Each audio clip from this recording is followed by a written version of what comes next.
Bonjour à tous. Alors aujourd'hui, je vous propose un exercice donc pour travailler les limites avec le logarithme et les croissances comparées, hein, donc entre le logarithme et les puissances. Donc j'ai rappelé à droite les trois formules qui vont nous servir, qu'on pourrait appeler les théorèmes des croissances comparées. Donc on a en plus l'infini ln de x sur x puissance n, eh bien la limite c'est 0. Si on inverse cette relation, cette expression, ça nous donne une autre limite. X puissance n sur ln de x, ça tendra vers plus l'infini. Et ensuite, en 0, par contre, on en a une autre. C'est x puissance n fois ln de x. Donc la limite, c'est 0. Donc on va faire 4 études ici, 4 fonctions. Et à chaque fois, on déterminera la limite en 0, puis en plus l'infini. Rapidement, je vous rappelle les limites importantes sur le logarithme. Donc en 0 plus la limite donc, du logarithme, eh bien, on a une asymptote verticale en moins l'infini, donc la limite c'est moins l'infini, et en plus l'infini, alors on a démontré que la limite du logarithme en plus l'infini, c'était plus l'infini. Même si ça donne une impression comme ça de se tasser, hein, on va aller aussi haut qu'on veut. Donc voilà, ça c'est les limites de la fonction, on a les croissances comparées, on a tout pour réussir. Alors notre première fonction, donc ici son expression c'est ln de x moins 3x2, alors en 0, on va faire dans l'ordre. Qu'est-ce qui se passe en 0? Donc en 0, d'après ce que je viens de dire, le logarithme, donc limite de ln de x, en 0 évidemment à part valeur positive, hein, ce qu'on appelle 0 plus, c'est moins l'infini. Moins 3x2, pas de souci, ça c'est un polynôme en 0, eh bien il suffit juste de prendre la valeur en 0, hein, et donc par ici addition, parce que j'ai additionné les deux, la limite donc de f en 0, c'est donc moins l'infini. Alors regardons en plus l'infini. Comme ça, sur un brouillon, ln de x moins 3x2, on a ln de x qui tend vers plus l'infini, 3x2 aussi, on a une soustraction, donc on a devant nous une forme indéterminée, une fi. Donc on doit lever cette indéterminée, et pour ça, par soustraction, la méthode qui marche le mieux, c'est de factoriser par le terme prépondérant. Le terme le plus fort ici, c'est, d'après les croissances comparées, le terme le plus fort, c'est 3x2. Donc je vais factoriser par 3x2. Alors, on pourrait factoriser uniquement par x, mais on va faire par 3x2. Ça fait ln de x sur 3x2 moins 1. D'accord? Donc, on a quoi? Devant, on a un 3x2 qui va tendre vers plus l'infini. Dans les parenthèses, qu'est-ce qu'on a? Eh bien, regardez bien, on a 1 tiers de ln de x sur x2 moins 1. ln de x sur x2, c'est une croissance comparée. D'accord? Et ça tend vers 0. Donc la parenthèse va tendre vers moins 1. On va multiplier par 3x2 qui va vers plus l'infini. Ça ira donc vers moins l'infini. Alors évidemment, certains factorisent par le terme dominant, c'est-à-dire par moins 3x2. Alors le problème de factoriser avec le moins, c'est que bon, vous avez un ln de x avec ici un moins 3x2 dessous, donc ça fera ici un petit peu de manipulation qui n'est pas forcément utile. Le seul intérêt de factoriser par tout le terme dominant, c'est que la parenthèse tend toujours vers 1. D'accord? Et donc devant, ça va tendre vers moins l'infini. Ce n'est pas la méthode que j'applique en général. Personnellement, moi je préfère factoriser uniquement par x2. L'avantage, c'est que dans la parenthèse, on a ln de x sur x2, directement une croissance comparée, il n'y a pas de coefficient. Vous avez un moins 3, donc la parenthèse va tendre vers moins 3, multiplié devant par quelque chose qui va vers plus l'infini, donc ça donnera, vous voyez, moins l'infini. Donc on rédige ça. Limite de ln de x sur x2, c'est égal à 0. Quand vous dites ça, alors à gauche ou à droite, vous précisez croissance comparée. D'accord, sur au bac, vous l'écrivez en entier. Ensuite, vous décrivez donc limite de ln de x sur x2 moins 3 est égal à moins 3. Et on va multiplier par x2 qui tend vers plus l'infini. Et donc ici, par produit, la limite de f, donc en plus l'infini, c'est moins l'infini. On va regarder comme ça sur GeoGebra ce que ça donne. Et voici la courbe. Hein. Donc, vous voyez, alors je vais changer un petit peu le repère, vous voyez, en 0, ben, on a un plongement, là, donc on a ce qu'on appelle une asymptote verticale, en moins l'infini, donc on a bien une limite moins l'infini, puis après, vous voyez, quand x grandit, on va vraiment vers le bas, donc la conjecture hein, qu'on peut faire avec cette courbe, c'est bien moins l'infini, moins l'infini. Voilà pour la première question. La deuxième, on commence par 0.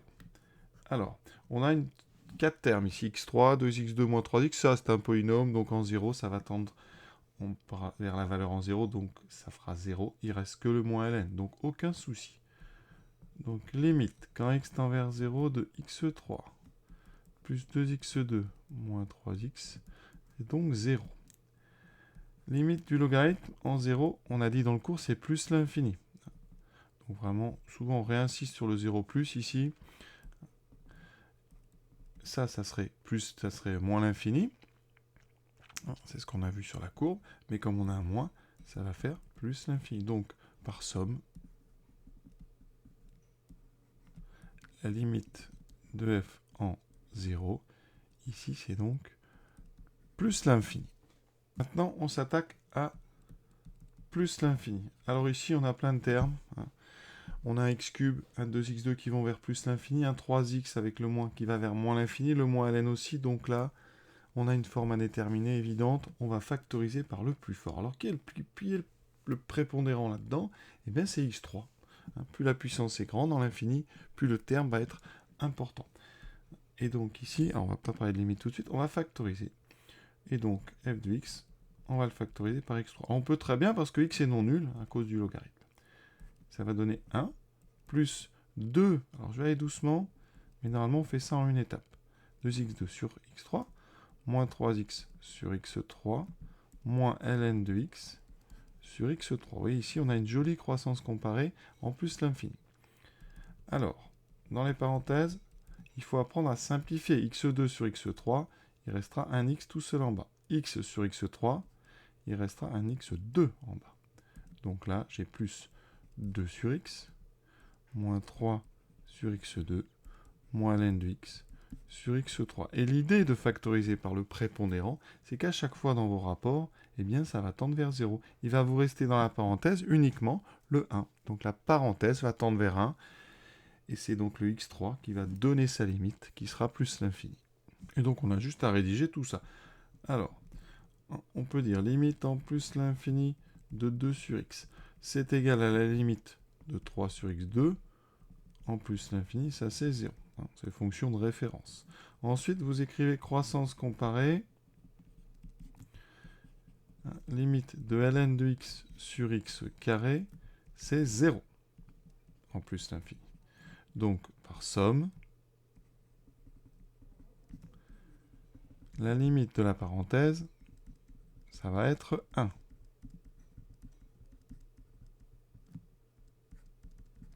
Et vous allez multiplier par un x3 qui tend, lui, vers plus l'infini. Donc, ici, produit, limite de f en plus l'infini est égal à plus l'infini. On vérifie ça sur GeoGebra. Et voici la courbe. Hein. Vous voyez ici, j'ai bien rentré la bonne expression. Et la courbe, vous voyez, on a bien une conjecture. Vous voyez ici, on va vers le haut très vite. Donc on a visiblement une limite plus l'infini en 0. Et après, la courbe semble aller vers l'infini en plus l'infini. Alors, la troisième fonction, donc x2 plus 3 sur ln de x moins 4. En 0, est-ce qu'il y a un problème? Alors en haut, on regarde rapidement, x2 plus 3, ça tend vers 3. Parce qu'x2, on le sait très bien. Ensuite, dessous, en 0, donc en 0, ln de x moins 4. Alors ln de x, on sait qu'en 0, c'est moins l'infini. Donc, vous avez en haut une limite qui est 3. En bas, une limite qui sera moins l'infini. 3 sur moins l'infini. Dans le tableau des limites, on sait que ça tend vers 0. Donc, on écrit ça. On va écrire directement, limite de x2 plus 3 quand x tend vers 0, c'est 3. Directement aussi, on peut se permettre de donner la limite de ln de x moins 4. Fonction de référence moins 4. Donc ça, c'est moins l'infini. Et là, on indique par quotient la limite de f en 0, c'est donc tableau 3 sur moins l'infini, c'est donc 0. Maintenant, on s'attaque à plus l'infini. Alors, en plus l'infini, c'est pareil, brouillon, on regarde x2 plus 3, ln de x moins 4. Là, en haut, c'est évidemment plus l'infini. En bas, c'est plus l'infini. Donc, on a une forme indéterminée par quotient. Et là, la recette, vous la connaissez, on factorise en haut et en bas par le terme prépondérant, le terme qui nous paraît le plus costaud, le plus fort. En haut, on a x3, enfin x2 plus 3, donc c'est x2. En bas, c'est du ln de x moins 4, c'est ln de x. Donc on factorise en haut par x2, 1 plus 3 sur x2. Et en bas, on factorise par ln de x. Alors on a le droit, évidemment, il faut prendre des petites précautions normalement. On va considérer ici qu'on est sur des valeurs pour lesquelles ln de x ne fait pas 0. D'accord, donc ça veut dire que ce qu'on fait là, on ne peut pas le faire pour x égale 1. Mais c'est pas grave, puisqu'on cherche la limite en plus l'infini. Donc souvent on le fait sans préciser, mais quand on fait ça, il faudrait dire pour des grandes valeurs. Comme ça, on se garantit de la factorisation. Et donc ici, j'ai 1 moins 4 sur ln de x. Vous voyez, ici, on a fait une division par ln, donc on a un nouveau problème. Donc je vous dis, il faut vraiment que ln soit non nul pour pouvoir factoriser par ln. Ensuite, qu'est-ce qu'on a? On a des parenthèses qui sont très classiques, et qui tendent toutes les deux vers 1. Ici, 3 sur x2, ça tend vers 0. 4 sur ln de x, ça tend vers 0. Donc c'est le devant qui va nous intéresser. Et le devant, c'est une comparaison entre x2 et ln de x. Donc, croissance comparée, c'est x2 qui gagne. Donc c'est x2 qui va donner la limite plus l'infini. Donc quand on fait ça, eh bien, on doit rédiger un petit peu quand même. Donc on peut donner directement la limite de 1 sur 3 plus x2. Et vous pouvez donner même à côté celle de 1 moins 4 sur ln. Ce sont des fonctions tellement simples qu'on autorise que vous répondiez 1 tout de suite. Par contre, le x2 sur ln, il va falloir en parler. Donc, x2 sur ln de x, c'est l'inverse en fait de ln de x sur x2 qui tend vers 0. C'est un inverse avec des fonctions strictement positives. Donc, ça sera, on l'a dit, plus l'infini. Et quand on utilise ça, on le dit. On dit quelque part croissance comparée. Ensuite, eh bien, par produit et quotient, on a 1, 1. Devant, on a plus l'infini. Donc, produit et quotient. La limite de f en plus l'infini, c'est plus l'infini. On va regarder sur GeoGebra ce qu'on aurait pu voir. Alors la courbe, la voici. Alors elle est bizarre parce qu'on a l'impression...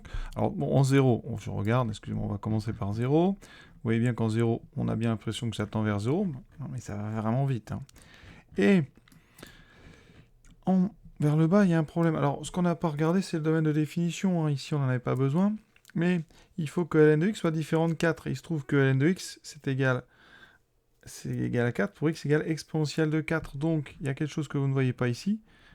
C'est que si je regarde la verticale x égale expo e puissance 4, voilà, c'est quelque chose qui est en 54. Donc, la valeur interdite est ici.